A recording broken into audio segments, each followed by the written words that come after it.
भारत माता की, भारत माता की। आज का उत्साह, जनता का सैलाब, राजस्थान में सरकार परिवर्तन का इशारा है। आदरणीय यशस्वी रक्षा मंत्री की उपस्थिति में हम ये संकल्प यहाँ लेकर जाएंगे कि अब राजस्थान में सत्ता परिवर्तन निश्चित है। राजस्थान की जाडोल की जनता ने मन बना लिया है, निश्चय कर लिया है कि हम यहाँ पर परिवर्तन करने जा रहे हैं। मैं श्रद्धेय हमारे प्रत्याशी बाबूलाल जी खराड़ी प्रत्याशी से आग्रह करता हूं, आप पधारें और अपना उद्बोधन प्रस्तुत करें।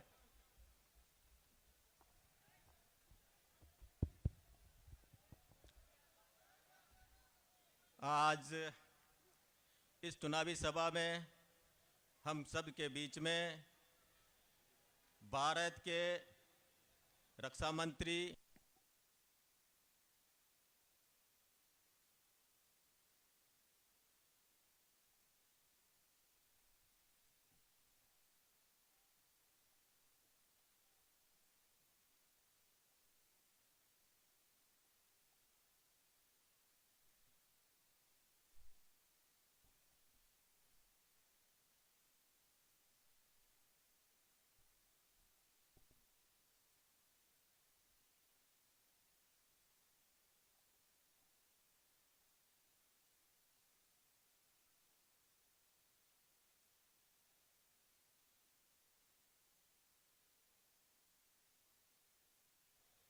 शायद भी कम पड़ गई है, इसलिए मैं आपका अभिनंदन करता हूं, धन्यवाद भी देता हूं, क्योंकि आपने जिस प्रकार से आकर के मुझे आशीर्वाद देने का, पार्टी को आशीर्वाद देने के लिए मन बना करके जो काम कर रहे हैं, इसके लिए बहुत बहुत आपका आभारी हूं। मुझे माफ करना, क्योंकि आपका जिस प्रकार से हमको छाया करनी चाहिए वो नहीं कर पाए, इसलिए मैं माफी चाहता हूं। आज हम सब लोग राजस्थान में भारतीय जनता पार्टी की स्वागत सरकार बनाने के लिए और यहां से मुझ जैसे छोटे से कार्यकर्ता को जिताने का आपने मन बनाया। मित्रों, भाइयों बहनों, मैं आपसे निवेदन करना चाहता हूं कि हिंदुस्तान की धरती पर कांग्रेस ने 50-55 साल तक राज किया और हमेशा ये कहते रहे कि कांग्रेस का हाथ गरीब के साथ, कांग्रेस आएगी गरीबी मिटाएगी। लेकिन आज भी उनका युवराज राहुल गांधी कहता है हमारी सरकार बनाओ, हम देश से गरीबी मिटाएंगे। मित्रों, मैं आपसे कहना चाहता हूं, इतना लंबा समय वाड़पन से लगा करके प्रधानमंत्री तक हम सबने दिया, तब आपका हाथ गरीबी मिटाने के लिए किसने रोका था? आप हमें एक एक काम करते तो भी 50 साल में 50 काम हमको दिखना चाहिए था। मित्रों, आज हमारे पूर्व वक्ताओं ने कहा, मैं आपसे बहुत लंबी चर्चा नहीं करूंगा, हमें आदरणीय रक्षा मंत्री जी को सुनना है। ये आपके गांवों में सड़क दिखती है, हमारे हिंदुस्तान के प्रधानमंत्री अटल बिहारी वाजपेयी नहीं होते तो आज भी हम डामर की सड़क, किसी सड़क में शहर में जाते ऐसी डामर की सड़क होती है। मित्रों, आज हमारे यहाँ बिजली का लट्टू है, आज हमारे यहाँ बिजली का बल्ब जलता है। मित्रों, ये बल्ब हिंदुस्तान में नरेंद्र मोदी जैसा प्रधानमंत्री नहीं होता तो आज भी गांवों में हमें बिजली नसीब नहीं होती, बिजली हमें नहीं मिलती। मित्रों, इस प्रकार से हमको इस कांग्रेस ने धोखा दिया है, हमारे साथ में छलवा किया। मित्रों, केवल वोट लेकर के ऐश और आराम किया। मित्रों, आपसे मैं कहना चाहता हूं, हमारे देश में कांग्रेस के राज में आपने देखा आपकी सीमाएं सुरक्षित नहीं थी।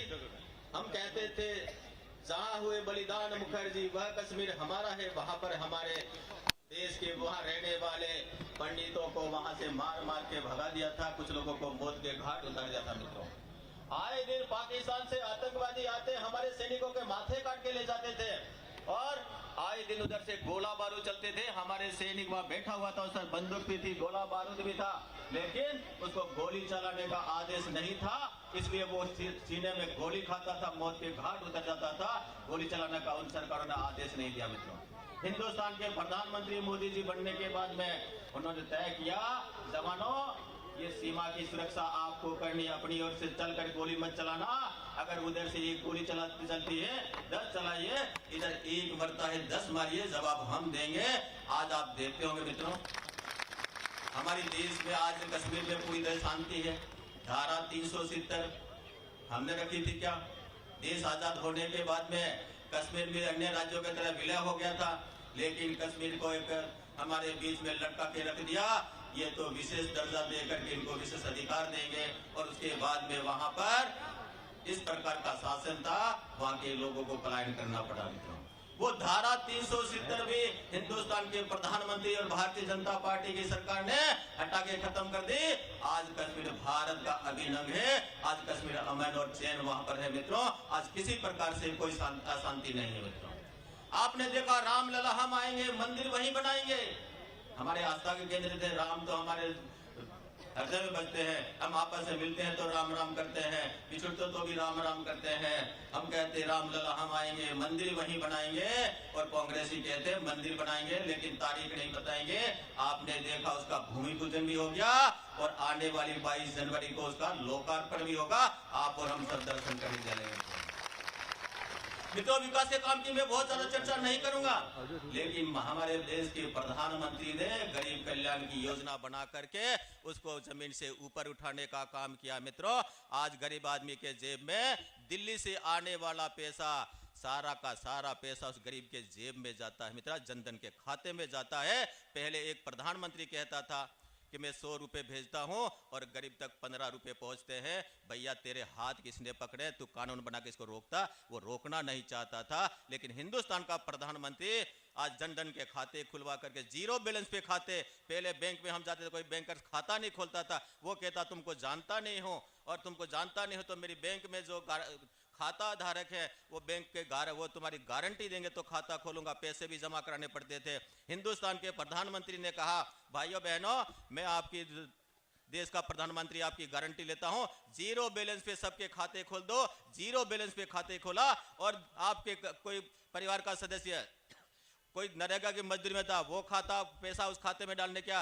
प्रधानमंत्री का आवास का पैसा, वो पैसा उस खाते में डालने किया। किसी के पेंशन आती है, वो पैसा उस खाते में डालने का काम किया। सारा का सारा पैसा दिल्ली से आने वाला था गरीब की जेब में डालने का काम किया मित्रों। बीच में जो आने वाले दलाल थे उन सबको निकाल करके बाहर करने का काम किया मित्रों। मैं आपसे कहना चाहता हूं, अशोक गहलोत की सरकार, ये 5 साल निकल गए मित्रों। ये सरकार में आए थे, इन्होंने कहा हमारी सरकार बनाओ, हम कर्जा माफ कर देंगे, 10 दिन में माफ कर देंगे, और 5 साल तक किसी का 1 रुपया माफ नहीं किया होगा मित्रों। 1 रुपया माफ नहीं। यहाँ बड़ी संख्या में युवा, उन्होंने एक बात और कही, हमारी सरकार लाओ, हम सारे के सारे युवा तो बेरोजगार युवा को नौकरी देंगे, और नौकरी नहीं दे पाएंगे तो हम बेरोजगारी भत्ता देंगे। या युवा काफी संख्या में है, एक भी युवा को एक भी दिन 1 रुपया भी बेरोजगार भत्ता नहीं मिला होगा। 19 बार पेपर आउट हुआ। हमने विधानसभा में पूछा अशोक गहलोत जी आपकी सरकार है, ये पेपर आउट हुए, ये पेपर आउट हुए तो इसको रोकने की जिम्मेदारी किसकी है? आपकी है। आप पेपर आउट होने से रोकते क्यों नहीं है, और आप उनके खिलाफ कार्रवाई नहीं करते हो? हमने कहा सीबीआई से जांच कराओ। उन्होंने कहा सीबीआई से जांच नहीं कराऊंगा, एसओजी से कराऊंगा। अगर वो सीबीआई से जांच कराते तो निश्चित रूप से उनका मंत्री उस घेरे में आता, मुख्यमंत्री भी उस घेरे में आता। ये सारे के सारे मिलकर के इस राजस्थान के युवा को लूटने में लगे थे, धोखा देने में लगे थे, उनको नौकरी नहीं लगना था मित्रों।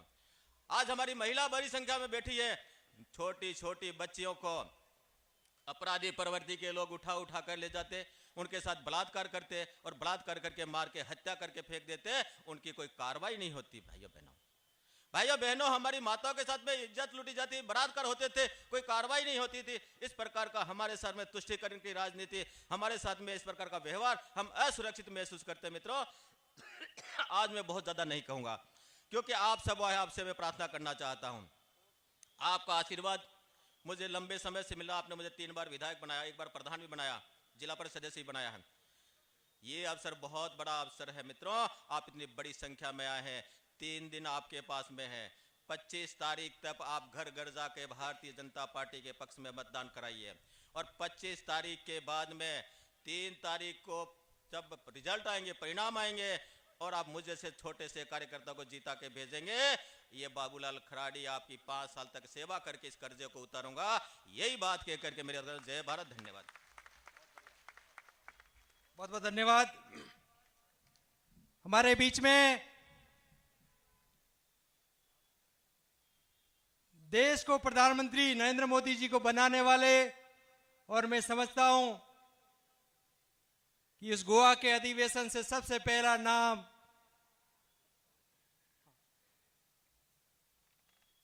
की घोषणा की कि नरेंद्र मोदी भारतीय जनता पार्टी की ओर से प्रधानमंत्री के दावेदार होंगे, तत्कालीन यशस्वी राष्ट्रीय अध्यक्ष आदरणीय राजनाथ सिंह जी हमारे बीच में है। हम सबका सौभाग्य है कि आपने वो परख, वो पार की नजर रखी और देश को ऐसा प्रधानमंत्री दिया जो दुनिया पर छा गया है। भारत माता की। आज हमारे इस कुनबे को विश्व के सबसे बड़े राजनीतिक दल, इस परिवार में हमारे 3 साथी इस क्षेत्र से सम्मिलित हो रहे हैं। मैं आदरणीय कांग्रेस छोड़कर भारतीय जनता पार्टी के इस परिवार में सम्मिलित हो रहे हैं, वो अपने आप को गौरवान्वित महसूस करते हैं। मैं आमंत्रित करता हूं सोहन जी परमार, जो 2018 में निर्दलीय लड़े, लेम्स के चेयरमैन हैं और आप राज्यसभा सांसद किरोड़ीलाल जी मीणा के समर्थक रहे हैं। बहुत बहुत परिवार में स्वागत। धर्मीलाल जी वडेरा, आप 2013 में निर्दलीय राजपा की ओर से चुनाव लड़े, पूर्व सरपंच रहे हैं आप। साथ ही चुनीलाल जी पटेल, जो पटेल समाज के अध्यक्ष हैं। आप सभी ने आज आपकी उपस्थिति में हजारों समर्थकों के साथ भारतीय जनता पार्टी में सम्मिलित होने का सौभाग्य प्राप्त किया है। मैं श्रद्धेय राजनाथ सिंह जी की उपस्थिति में यह बताना चाहता हूं कि यह जनजाति बाहुल्य क्षेत्र है। बाबूलाल जी जैसा सादगीपूर्ण जीवन व्यतीत करने वाला व्यक्ति इस क्षेत्र में 3 बार विधायक और आज 4थी बार बनने जा रहा है। इस जनमानस को देखते हुए, इस जनमानस की भावना को पढ़ते हुए मुझे लग रहा है आपकी उपस्थिति में कि जनता ने मन बना लिया है, बाबूलाल जी 4थी बार यहां से विधायक बनेंगे। बनेंगे नहीं बनेंगे, आपकी तालियां उत्साह बता रहा है।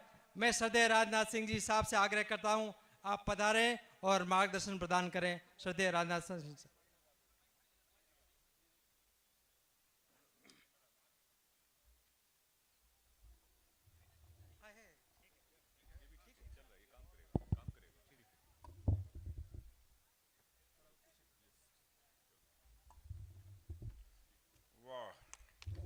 बोलिए भारत। बैठा ऊपर करो इसको, बस। बोलिए भारत माता की। वाह। हमारे इस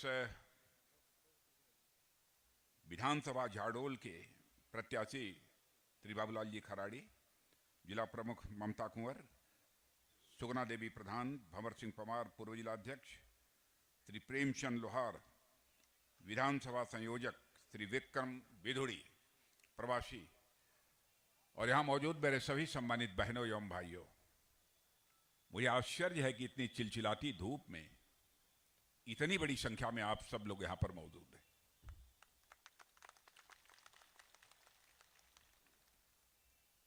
और इससे साफ जाहिर होता है कि आप लोगों ने मन बना लिया है कि अब हम बाबूलाल खराड़ी को यहां से विजय दिलाकर ही जयपुर की विधानसभा में भेजेंगे। बहनों भाइयों, मैं पूछ रहा था बाबूलाल जी के बारे में कि बाबूलाल जी जो चुनाव के मैदान में इस समय हैं, कितनी बार चुनाव जीते हैं। लोगों ने बतलाया कि बाबूलाल जी 3 बार चुनाव जीत चुके हैं और 3 बार विधायक रहने के बावजूद भी आज मिट्टी के घर में रहते हैं।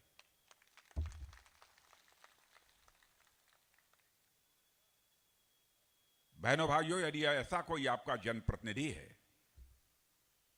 जो 3 बार विधायक रहने के बावजूद उसके दामन पर कोई भ्रष्टाचार की दाग नहीं लगी है, तो इससे बेहतर अगला विधायक आपका कौन हो सकता है। कांग्रेस पार्टी के बारे में आप सभी अच्छी तरह जानते हैं। 51 से लेकर अब तक का कांग्रेस पार्टी का राजनीतिक इतिहास उठाकर आप देखिए, जब जब इनकी सरकार रही है भ्रष्टाचार के गंभीर आरोप लगे। लेकिन बहनों भाइयों, 9 साढ़े 9 वर्षों से केंद्र में हमारी भारतीय जनता पार्टी की सरकार है। भारत ही नहीं, दुनिया का कोई व्यक्ति उंगली उठाकर नहीं कह सकता है कि हमारे प्रधानमंत्री अथवा किसी मंत्री के ऊपर भ्रष्टाचार की कोई दाग लगी हुई हो, कोई उंगली उठाकर नहीं कह सकता। और यहां पर अशोक गहलोत जी की सरकार आप देख रहे हैं। केंद्र में भी लंबे समय तक आपने कांग्रेस की सरकारों को काम करते हुए देखा है। हर कांग्रेस की सरकार पर कोई ना कोई भ्रष्टाचार का गंभीर आरोप लगा है। पहले कभी जीप घोटाला हुआ, कभी बैंक घोटाला हुआ, कभी 2G घोटाला हुआ, कभी कोयला घोटाला हुआ कांग्रेस की हुकूमत में। लेकिन हमारी सरकार पर कोई उंगली उठाकर नहीं कह सकता कि एक भी कोई भ्रष्टाचार का आरोप लगाओ। तो मैं आपसे पूछना चाहता हूं कि बहनों भाइयों, ऐसी सरकार बननी चाहिए जिस सरकार के विधायकों के दामन पर कोई भ्रष्टाचार की दाग न लगी हो, या वैसी सरकार बननी चाहिए जिस पार्टी के लोगों पर भ्रष्टाचार के गंभीर आरोप लगे हों। और बहनों भाइयों, इसीलिए मैं आप सबके बीच आया। और इस बार का चुनाव मैं समझता हूं किसी पार्टी का चुनाव नहीं है। इस बार का चुनाव आपका चुनाव है। और इस बार का चुनाव सच्चे अर्थों में राजस्थान का भविष्य तय करने जा रहा है मेरे बहनों भाइयों। इसलिए आप सबके बीच में आया हूं। और मैं राजस्थान को बचाने की आप सबसे अपील कर रहा हूं। और राजस्थान को बचाने की अपील मैं इसलिए कर रहा हूं मेरे बहनों भाइयों, यह राजस्थान प्रदेश विकास की राह को छोड़कर बर्बादी की राह की ओर बढ़ चला। और इस राजस्थान की बर्बादी और तबाही से कोई एक पार्टी बचा सकती है तो केवल भारतीय जनता पार्टी बचा सकती है। कानून और व्यवस्था का जहां तक प्रश्न है, अभी चर्चा कर रहे थे हमारे बाबूलाल जी, यहां पर मासूम बच्चियों को उठा लेते हैं। ऐसी कई घटनाएं हुई हैं। माताओं बहनों की इज्जत और अस्मत सुरक्षित होनी चाहिए, उसकी कांग्रेस की सरकार को कोई चिंता नहीं रही। और मुझे तो यह बतलाया गया है कि 2 लाख से अधिक ऐसे FIR दर्ज हैं। क्या ऐसी हुकूमत को सत्ता में बने रहने का कोई नैतिक अधिकार है? और मैं आपको बतलाना चाहता हूं बहनों भाइयों, यहां पर भारतीय जनता पार्टी की सरकार आप बनाइए। यकीन आपको दिलाता हूं, कोई मां का लाला यदि हमारी किसी बहन बेटी के ऊपर नजर उठाकर देखने की जरूरत करेगा, उसकी खाट खड़ी कर दी जाएगी मेरे बहन भाइयों, खाट खड़ी कर दी जाएगी। यहां पर आए दिन कहीं ना कहीं हत्या की, लूट की, तरह तरह की अपराध की घटनाएं होती रहती। मुझे बतलाया गया कि उदयपुर में कन्हैया लाल का गला काट लिया गया। क्या अपराध था कन्हैया लाल का? भीलवाड़ा में तापड़िया के साथ, चित्तौड़गढ़ में रतनलाल सोनी के साथ, झालवाड़ में ये कृष्णा वाल्मीकि के साथ, अलवर में हरीश जाटव के साथ, जोगेश जाटव के साथ, चिरंजी लाल सैनी के साथ, योगेंद्र जाटव खैरथल में, इनकी भी हत्या जिस प्रकार से हुई है मैंने बहनों भाइयों, मुझे लगता है कि राजस्थान की अब तक की जो सद्भाव वाली परंपरा रही है उसको कांग्रेस की सरकार ने पूरी तरह से तार तार कर दिया। राजस्थान को इस बड़े संकट से बचाने की जिम्मेदारी यदि किसी के ऊपर है मेरे बहनों भाइयों, तो वह आप सबके ऊपर है। यहां पर भेदभाव करके संप्रदाय के आधार पर यहां की सरकार फैसले करती है। अब जयपुर में रोड रेज की एक घटना हुई, एक व्यक्ति की मृत्यु हो गई। किसी व्यक्ति की मृत्यु होती है, चाहे वह किसी भी जाति का हो, किसी भी पंथ का हो, किसी भी संप्रदाय का हो, वह दुखद है। अब वहां के लोगों ने प्रदर्शन किया, आपने 50 लाख रुपया उस परिवार को दे दिया, नौकरी आपने दे दी, डेयरी बूथ आपने दे दिया। मैं उसकी आलोचना नहीं करता, आपने ठीक किया। लेकिन मैं आपसे पूछना चाहता हूं, जो हमारे तापड़िया मारे गए, हमारे वाल्मीकि मारे गए, जाटव से मारे गए, सैनी मारे गए, सोनी मारे गए, उस समय आपकी सरकार के मुंह में दही क्यों जमी हुई थी? इस सवाल का मैं आपसे जवाब चाहता हूं। और जोधपुर पूरा का पूरा दंगों की आग में जल रहा था और मुख्यमंत्री कुंभकर्णी नींद सो रहे थे। और बहनों भाइयों, विकास की पहली शर्त होती है चुस्त दुरुस्त कानून और व्यवस्था।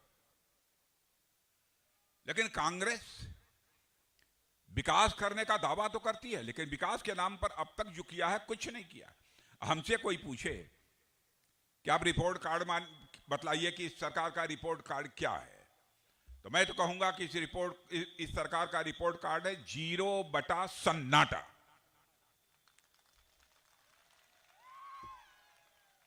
उपद्रवी तत्व यहां पर तांडव नृत्य कर रहे हैं और आपकी सरकार बिल्कुल चुप्पी साधे हुए बैठी हुई। बहनों भाई, तुष्टीकरण का रास्ता अपनाकर आप यदि सरकार बनाने की कोशिश करते हैं तो ऐसी सरकार को लानत है। भारतीय जनता पार्टी का मानना है कि जाति, पंथ और मजहब के आधार पर राजनीति नहीं होनी चाहिए। राजनीति यदि होनी चाहिए तो इंसाफ और इंसानियत के आधार पर राजनीति होनी चाहिए। मेरे बहनों भाई, ऐसा कोई त्योहार नहीं रहा है इस कांग्रेस की हुकूमत में। राजस्थान में जबकि लूट, हिंसा, पत्थरबाजी की घटनाएं कहीं न कहीं न हुई हो, और हालात इतने खराब कि कांग्रेस की एक विधायक खुद कहती हैं कि मैं अपने को असुरक्षित महसूस करती हूं। माने सत्ताधारी दल की विधायक खुद कहती हैं कि मैं अपने को असुरक्षित समझती हूं। यदि सत्ताधारी दल की, कांग्रेस की विधायक स्वयं असुरक्षित महसूस करती हैं बहनों भाइयों, तो आप सब अपने को कैसे सुरक्षित महसूस करेंगे? और मैं आपको यकीन दिलाना चाहता हूं, एक बार भारतीय जनता पार्टी की सरकार आप बनाकर देख लीजिए। छोटी मासूम बच्चियों को बाबूलाल ये बतला रहे थे कि उनको घर से उठा लिया जाता है, और मुझे यह बतलाया गया कि सिरोही की 8 साल की बच्ची, सांचौर की 2 नाबालिग बेटियां, नागौर की एक 7 साल की बच्ची। मैं अशोक गहलोत से पूछना चाहता हूं, गहलोत साहब, इन बेटियों का क्या कसूर था? क्या अपराध किया था इन बेटियों ने? और मुझे जानकारी प्राप्त हुई कि अपराधियों तक जो इनकी पहुंच होनी चाहिए, शायद अपराधियों तक जिस हद तक पहुंच होनी चाहिए वो नहीं हो पाई। कुछ अधिकारी अब भी गिरफ्त में नहीं आए, और ऐसी हुकूमत को लानत है मेरे बहनों भाइयों, जो अपने यहां के माताओं बहनों की इज्जत अजमत की सुरक्षा न कर सके, बेटियों की सुरक्षा न कर सके। उसे सत्ता में बने रहने का कोई अधिकार नहीं है। कहते हैं कि हम नौजवानों को रोजगार देंगे। कैसे नौजवानों को रोजगार देंगे? कोई उद्योग धंधे लगे नहीं,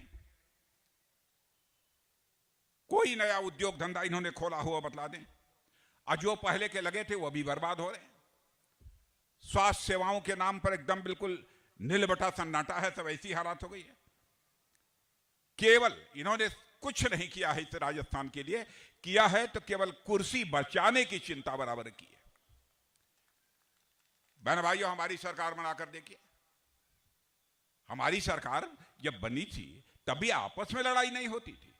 आपने कांग्रेस की सरकार बनाई तो इस राज्य का उन्हें विकास करना चाहिए था, लेकिन विकास करने के बजाय ये आपस में लड़ रहे थे। आपको आपस में लड़ने के लिए जनता ने नहीं चुना था, सरकार नहीं बनाई थी। आपको इस राज्य का विकास करने के लिए लोगों ने जिम्मेदारी सौंपी थी। मैं यहां के नौजवानों से पूछना चाहता हूं, इस सरकार के रहते आपको रोजगार मिला है कि नहीं मिला है? नौजवानों जरा हाथ उठाकर जरा बतलाओ तो। इधर के जो खड़े हैं नौजवान, बतलाओ, रोजगार मिला है कि नहीं मिला है? नहीं मिला। पेपर लीक हो रहे हैं, यानी हमारे बच्चों के भविष्य के साथ खिलवाड़ हो रहा है और उसको रोक नहीं पा रहे हैं। और बहनों भाइयों, मैं बतलाना चाहता हूं, यदि हम लोगों की सरकार आ जाए तो मैं देखता हूं किसने अपने मां का दूध पिया है कि जो पेपर लीक जैसी ये कोई घटना करा दे।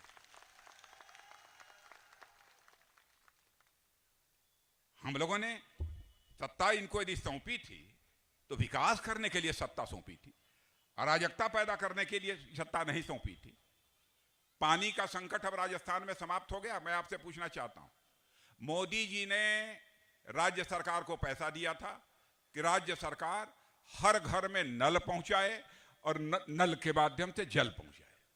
मैं आपसे पूछना चाहता हूं, गहलोत साहब ने आपके घर में नल भेजा है कि नहीं? पहुंच गया कि नहीं? मैं इधर के लोगों से पूछना चाहता हूं कि आपके घर में नल पहुंच गया? आप दूसरे राज्यों में जहां भारतीय जनता पार्टी की सरकारें हैं जाकर आप पता लगा लीजिए मेरे बहनों भाइयों, शायद ही कुछ बचे हों, क्योंकि अब यह काम चल रहा है, शायद ही कुछ घर ऐसे बचे हों, नहीं तो घर घर में नल और नल के माध्यम से लोगों को जल मुहैया कराने का काम हमारी सरकार कर रही है, हमारे प्रधानमंत्री मोदी जी कर रहे हैं। हमारे प्रधानमंत्री कितने संवेदनशील हैं। जब वो अपनी आंखों से देखते थे गरीब परिवारों की माताएं बहनें घर में पानी की आवश्यकता को पूरा करने के लिए दूर दराज नदी नाले में जाकर, दूर दराज यदि किसी कुएं में पानी है तो वहां जाकर घड़े पर घड़ा पानी रखकर वो अपने घरों में लौटती थी और अपनी आवश्यकताओं को पूरा करती थी। इसीलिए हमारे प्रधानमंत्री ने संकल्प लिया कि हम भारत में एक घर भी नहीं बचने देंगे जिस घर में नल न पहुंच जाए और नल के माध्यम से लोगों को जल न मुहैया होने लगे। इन्होंने कर्ज माफी का वादा किया था, कर्ज माफी हो गई? नहीं हो गई। बहनों भाइयों, हम लोगों की सरकार बना दो आप, इस काम को हम लोग करेंगे और कोई नहीं कर पाएगा। यहां बाजरा पैदा होता है कि नहीं?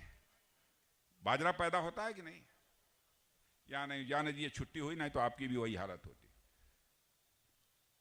हालत यह है यहां के किसानों की कि यहां के औसत किसानों की आमदनी 1700 रुपये है। 1700 रुपये नहीं, लगभग 12,000 रुपये ये बतला कि एक किसान की औसत आमदनी जो बतलाई गई है 12,000 रुपये बतलाई गई है, जो मैंने देखा। अभी मैं दूसरे राज्य का चर्चा कर रहा था। 12,000 रुपये औसत बतलाई गई है यहां एक किसान की आमदनी। लेकिन आप जानते हैं मेघालय बहुत छोटा राज्य है, बहुत छोटा राज्य, यहां के एक जिले के बराबर होगा। वहां के किसान की औसत आमदनी 30,000 रुपया है, मैंने राजस्थान से 2.5 गुना। इस कांग्रेस की सरकार से पूछिए कि इसके लिए जिम्मेदार कौन है। इसलिए बहनों भाइयों, मैं आपसे कहने आया हूं कि अभी कांग्रेस की सरकार को जाना चाहिए और भारतीय जनता पार्टी की सरकार यहां आनी चाहिए। मैं इस देश का रक्षा मंत्री हूं। आप यह जानना चाहते होंगे कि देश की सीमाओं की सुरक्षा के लिए आप क्या कर रहे हैं। जब मैं यहां का गृह मंत्री था, आपने देखा होगा एक बार ऐसा हुआ कि हमारा पड़ोसी देश पाकिस्तान है, वहां से कुछ आतंकवादी रात के घोर अंधेरे में हमारे देश की सीमा में घुस आए और हमारे नौजवान जो बहादुर जवान सो रहे थे, उनकी कुछ जो है हत्या करके उनको चले गए, वो शहीद हो गए। उसके बाद हमारे प्रधानमंत्री को जानकारी मिली, चटपट उन्होंने हम 2-3 लोगों की बैठक बुलाई और बहनों भाइयों 10 मिनट के अंदर फैसला कर लिया। और उसके बाद आपने देखा होगा कि हमारे सेना के जवानों ने सीमा के इस पार नहीं बल्कि सीमा के उस पार जाकर आतंकवादियों का सफाया करने में कामयाबी हासिल की। यह है हमारा भारत। और मैं बतलाना चाहता हूं, यदि उधर से गोली चलेगी तो बहनों भाइयों इधर से गोला चलेगा।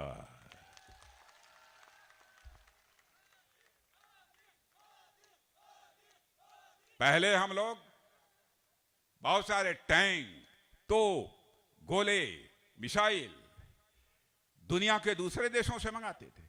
कभी कांग्रेस की सरकार ने नहीं सोचा कि यह सब सारी चीजें हमारे देश की धरती पर बननी चाहिए, हमारे देशवासियों के हाथों से बननी चाहिए। यह कभी नहीं सोचा। पहली बार यदि किसी ने सोचा तो हमारे प्रधानमंत्री ने सोचा बहनों भाई। और आज मैं आपको बतलाना चाहता हूं, इस समय फाइटर प्लेन, तोप, टैंक, गोले, मिसाइल अब अधिकांश यदि हम बनाते हैं तो भारत की धरती पर बनाते हैं और भारत के नौजवानों के हाथों से बनी हुई चीजें बनाते हैं। ऐसे हालात हम लोगों ने पैदा किए। भारत तेजी के साथ आगे बढ़ रहा है। हमारे पूर्व सैनिकों का जहां तक प्रश्न है, 30 वर्षों से हमारे पूर्व सैनिकों की यह मांग थी कि हमको 1 रैंक 1 पेंशन दिया जाए। कांग्रेस ने कभी नहीं दिया। पहली बार इसकी किसी ने चिंता की है तो हमारे प्रधानमंत्री मोदी जी ने की है।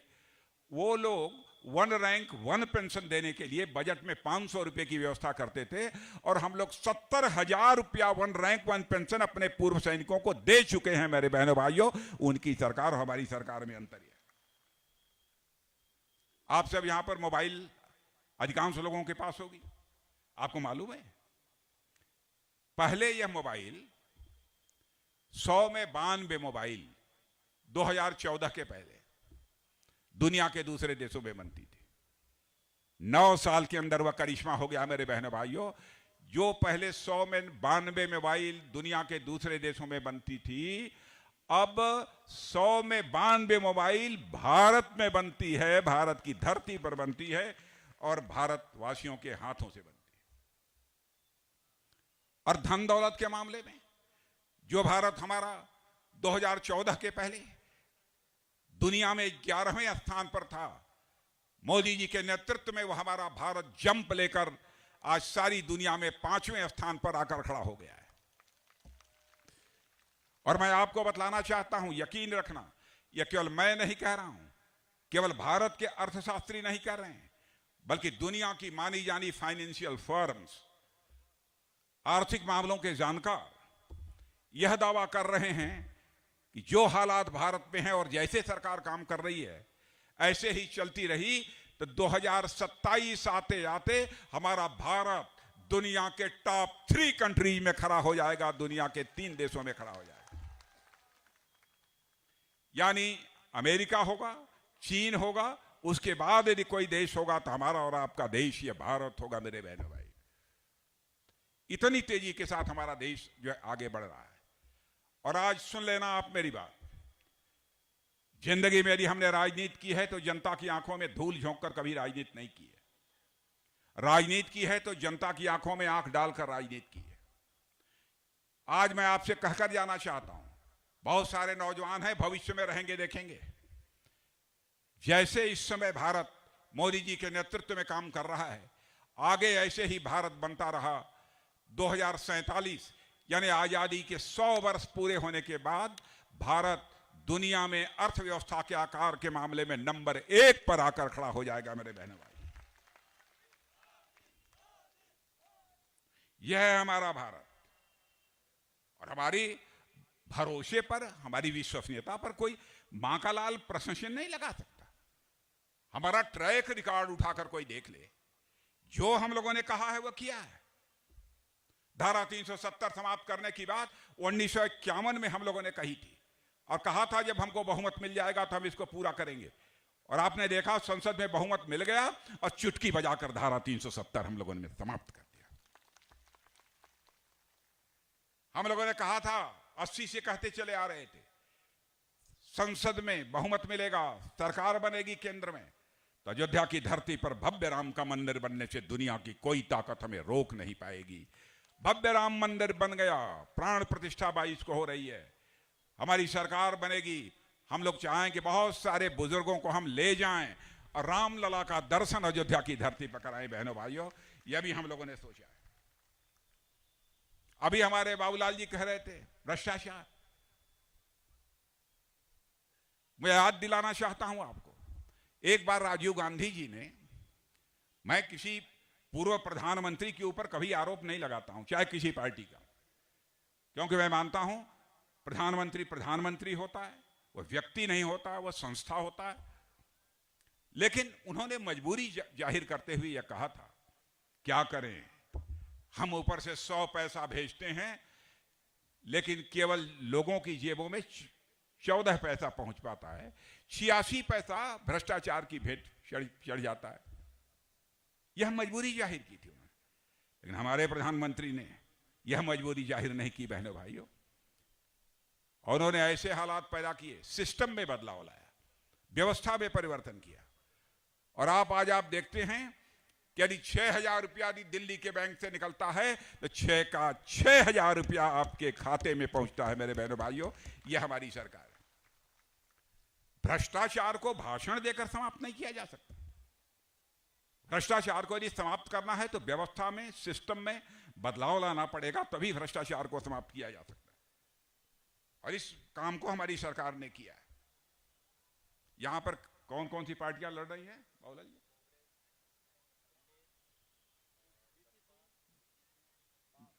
बाप भी लड़ रहे। बाप क्या है? नहीं, सारे आदिवासी बहन भाई तो हमारे साथ हैं, कहां ही कौन सी पार्टी बन गई, सारे हमारे लोग साथ हैं। यहां पर आप भी आई है, आप सपा बसपा नहीं है ना? अच्छा है, क्योंकि मैं जानता हूं कुछ पार्टियां चुनावी चिड़िया होती हैं, जहां चुनाव होता है उड़ के पहुंच जाती हैं, चुनाव खत्म हो जाता है वापस लौट जाती है। इसीलिए मैं आप लोगों से पूछ रहा था। और खाद ओद तो ठीक मिल रही है कि नहीं? गहलोत जी दे रहे हैं कि नहीं? बहनों भाई हो, दुनिया के दूसरे देशों में 3,000 रुपया बोरी यूरिया मिल रही है, और हमारे प्रधानमंत्री ने लगभग 2 लाख करोड़ की सब्सिडी दी है। वह यूरिया की बोरी हमारे किसानों को 300 रुपये में मिल रही है, 300 रुपये में।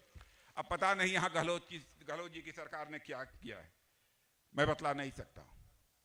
ऐसे ही कई चीजें आपने देखा, आजकल आईपीसी, सीआरपीसी और इंडियन एविडेंस एक्ट है, कई चीजें हैं, उनमें भी संशोधन हम लोगों ने कर डाला।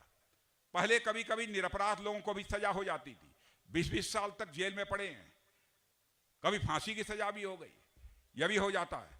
लेकिन हम लोगों ने सब सारे आईपीसी, सीआरपीसी, इन सब सारी चीजों में परिवर्तन किया है, इंडियन एविडेंस एक्ट में परिवर्तन किया है। इसलिए परिवर्तन किया है कि लोगों को दंड नहीं बल्कि लोगों को न्याय मिलना चाहिए, इस उद्देश्य से हम लोगों ने परिवर्तन किया है। कई ऐसे बड़े बड़े काम हमारी सरकार ने किया है बहनों भाइयों। इसलिए मैं आप सभी से निवेदन करना चाहता हूं, पिछड़े वर्ग का जहां तक सवाल है, यह कांग्रेस कहती रही ओबीसी कमीशन, पिछड़े वर्ग आयोग को संवैधानिक दर्जा मिलना चाहिए। यह सरकार संवैधानिक दर्जा नहीं दे पाई। संवैधानिक दर्जा यदि देने का काम यदि किसी ने किया है तो अब भारतीय जनता पार्टी की सरकार ने किया है मेरे बहनों भाई। आदिवासी समाज का जहां तक प्रश्न है, कौन पूछता था हमारे आदिवासी समाज के लोगों को? जिस्म का पसीना बहाकर इस देश का गौरव बढ़ाने वाले लोग, आजादी की लड़ाई में भी आदिवासी समाज ने जो भूमिका निभाई है, बहनों भाइयों, लोग भले ही भूल जाएं, भारतीय जनता पार्टी किसी भी सूरत में भूल नहीं सकती है। और आप देख रहे हैं, आजाद भारत के इतिहास में पहली बार आदिवासी मां की कोख से पैदा हुई एक बहन आज हमारी भारत की राष्ट्रपति बन गई है, सर्वोच्च पद पर पहुंच गई। और इतना ही नहीं, बिरसा मुंडा जी के जन्मदिन को हम लोगों ने आदिवासी गौरव दिवस के रूप में सारे देश में मनाने का फैसला किया है और मनाया जा रहा है। और पूरा म्यूजियम झारखंड में जाकर देखिए, अभी प्रधानमंत्री जी गए थे बिरसा मुंडा जी को अपनी श्रद्धांजलि अर्पित करने। यह है हमारा भारत। और इतना ही नहीं, भारत की ताकत यदि आप जानना चाहते हैं तो इस रूप में भी जान सकते हैं कि बहनों भाई, कोरोना आप लोगों को हुआ था कि नहीं?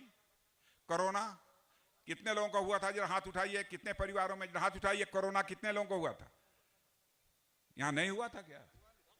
अरे वाह, बोलो आदिवासी समाज की जय। वाह, कोरोना की हिम्मत नहीं थी कि आपको छू दे।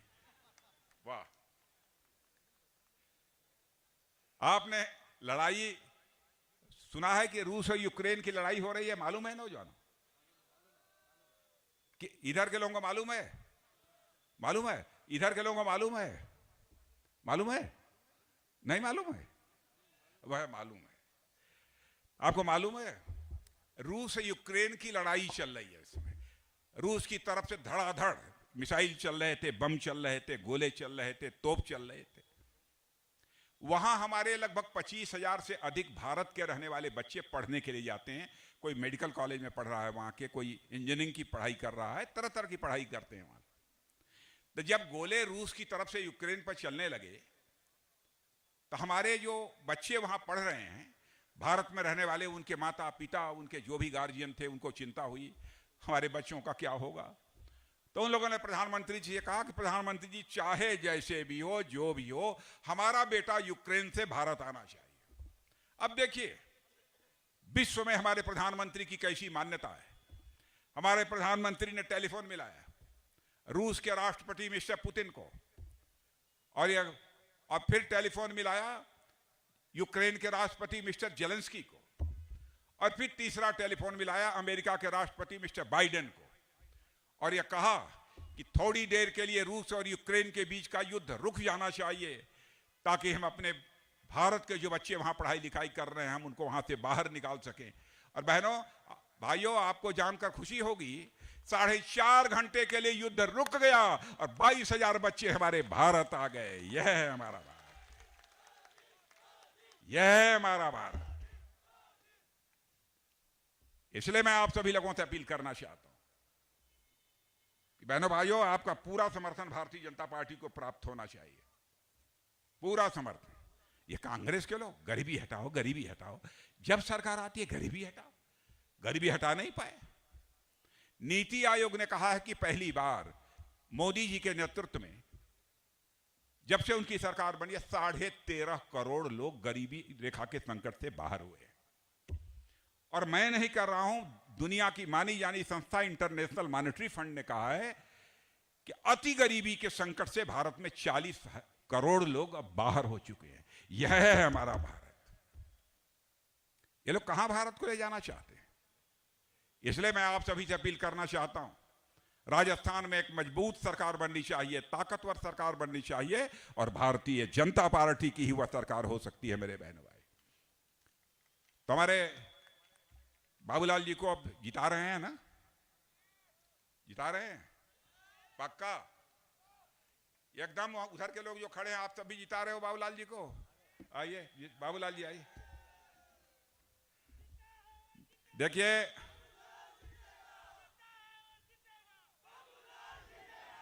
देखने में हमारे बाबूलाल जी छोटे हैं,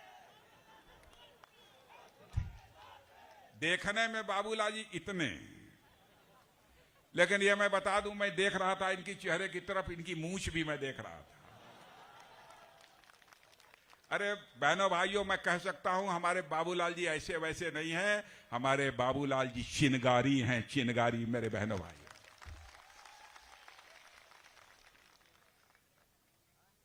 अभी ने जिता के भेजना है यदि आपको, तो सब लोग हाथ उठाकर एक बार ताली बजाइए। और चैनल से मैं कहूंगा, देखिए यह सब हम लोगों की तरफ क्यों देख रहे हैं? यह सारा दृश्य देखिए, इधर देखिए, दाहिनी तरफ, बाईं तरफ, चारों तरफ बजाइए ताली। देखिए, यह बात हुई।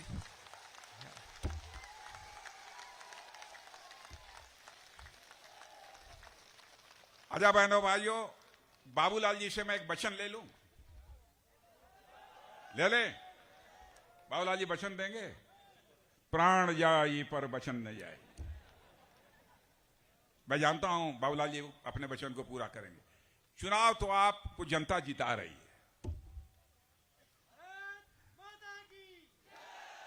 चुनाव जीत जाने के बाद 6 महीना, 8 महीना, साल, 1.5 साल, जब भी आपको फुर्सत मिले, एक बार हमको फिर से बुला लीजिएगा।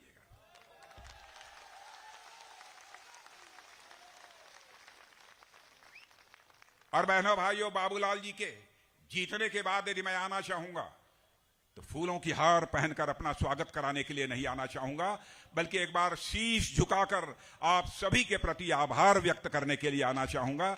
इन्हीं शब्दों के साथ आप सबको बहुत बहुत धन्यवाद।